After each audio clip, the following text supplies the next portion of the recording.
Hey guys, welcome back to TechMan. Today, let me show you how to redeem a CapCut Pro code.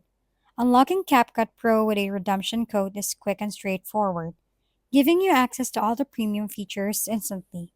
Start by logging into your CapCut account, or if it's your first time, create one using Google, TikTok, Facebook, or your CapCut mobile account, filling in the required details and hitting continue.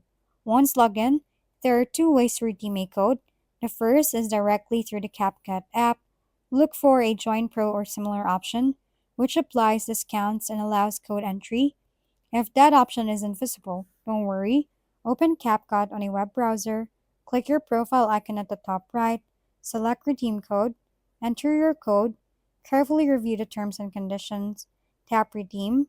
That's it. Your premium features are unlocked and you can start enjoying CapCut Pro right away without any extra steps or complications. If we've been helpful, kindly give us a thumbs up and don't forget to hit the subscribe and bell button for more contents. For any questions and suggestions, comment down below.